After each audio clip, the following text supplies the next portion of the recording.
नमस्कार। पश्चिम बंगाल चुनाव पर कैपिटल टीवी का खास शो बैटल ऑफ बंगाल देख रहे हैं आप। मैं हूं आपके साथ पूजा। पश्चिम बंगाल विधानसभा चुनाव के पहले चरण में हुई रिकॉर्ड तोड़ मतदान ने सियासी माहौल को और गर्मा दिया है। इस बम्पर वोटिंग ने जहां ममता बनर्जी की चिंताओं को बढ़ा दिया, वहीं भारतीय जनता पार्टी का आत्मविश्वास स्पष्ट रूप से ऊंचा नजर आ रहा है। गृह मंत्री अमित शाह ने प्रेस कॉन्फ्रेंस में दावा किया कि पहले चरण की भारी वोटिंग बदलाव का संकेत है। उन्होंने कहा कि 152 सीटों में से बीजेपी 110 से ज्यादा सीटें जीतने की स्थिति में है। उनके अनुसार ये मतदान परिवर्तन के पक्ष में गया है और जनता अब नए नेतृत्व को मौका देना चाहती है। अमित शाह ने ममता बनर्जी के उस आरोप पर भी पलटवार किया जिसमें कहा गया था कि बीजेपी के आने पर बाहरी लोग बंगाल पर शासन करेंगे। शाह ने स्पष्ट किया कि बीजेपी का मुख्यमंत्री चेहरा बंगाल की मिट्टी से जुड़ा, बंगाली भाषा और संस्कृति को समझने वाला ही होगा। जिस तरह का बयान बीजेपी की तरफ से सामने आ रहे हैं, वो ये साफ इशारा कर रहे हैं कि बीजेपी ने जीत की तैयारी के साथ साथ सरकार कैसे चलेगी, सरकार कैसे बनेगी, उसकी भी तैयारी कर रखी है। तो क्या बंगाल में बनने जा रही है बीजेपी की सरकार? क्या होगा खेला?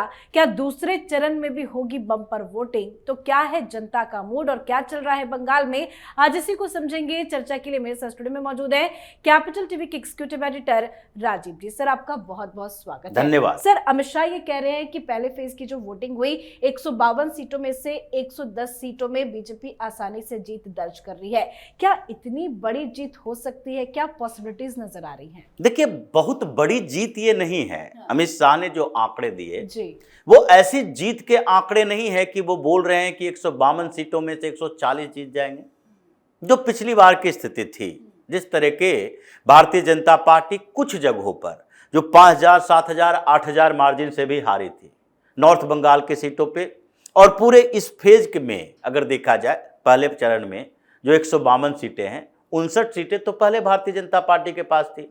यानी कि भारतीय जनता पार्टी ने अपने मेहनत का नतीजा के आधार पर, अमित शाह ने कहा कि 60 सीटें हमारी पहले थी, हम 50 सीटें ऐड कर रहे हैं।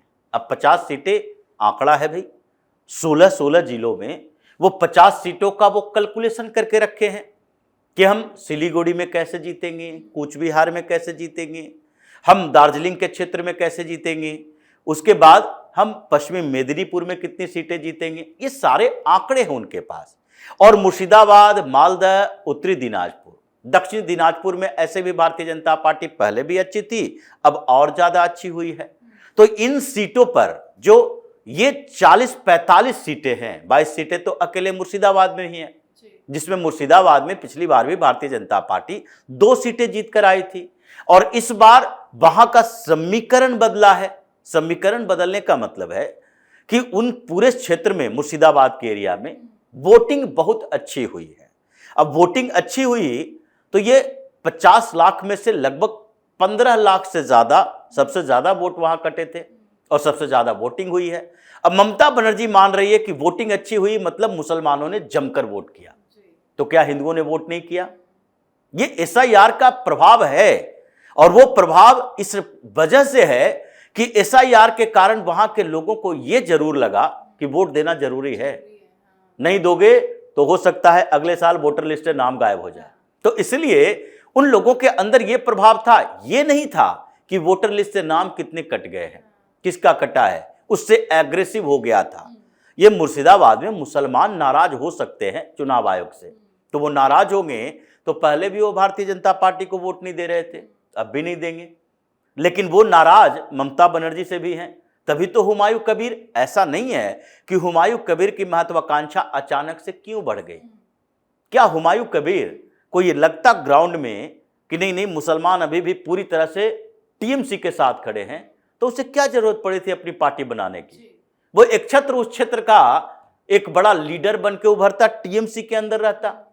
उसे कोई बाबरी प्रकरण, बाबरी मस्जिद की बात करने की जरूरत नहीं थी।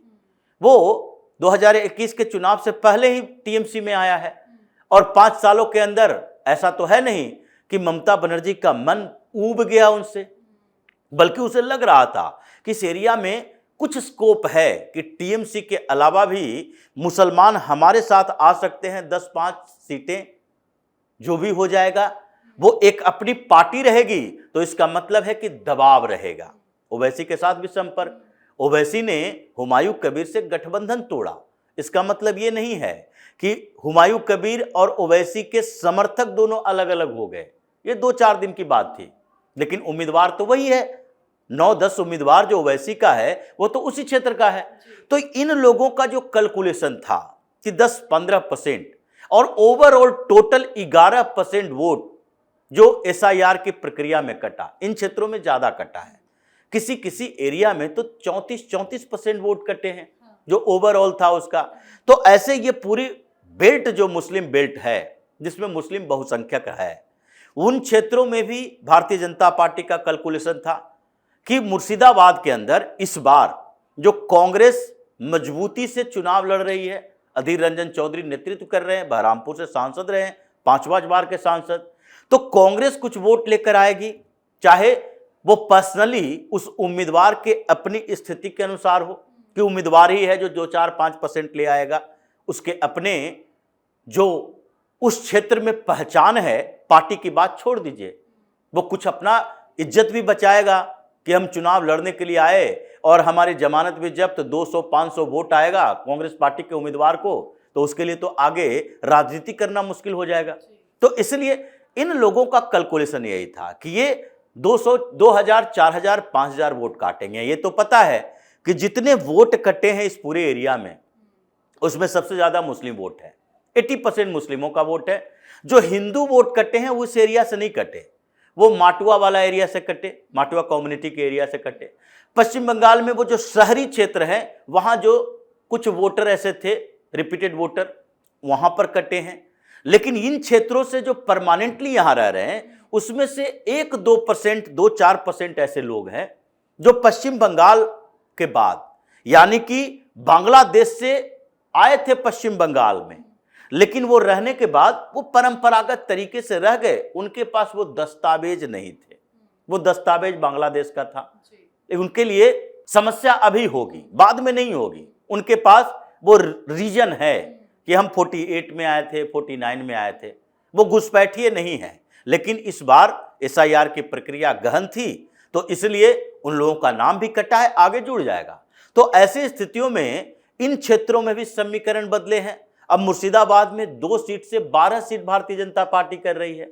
तो ये जो अनुमान है, अमित शाह ने जो रिपोर्ट्स मंगवाई थी, वार रूम में इसलिए बैठे थे कि पल-पल की रिपोर्ट दो, कहां कहां किस बूथ पर कैसे पोलिंग हो रही है, और इसलिए उन्होंने कैलकुलेशन किया और बताया कि 110 प्लस सीटें। अब 110 प्लस सीटें का मतलब है सरकार बनने के लिए सेकेंड फेज में भी आपको कम से कम 40-50 सीटें चाहिए।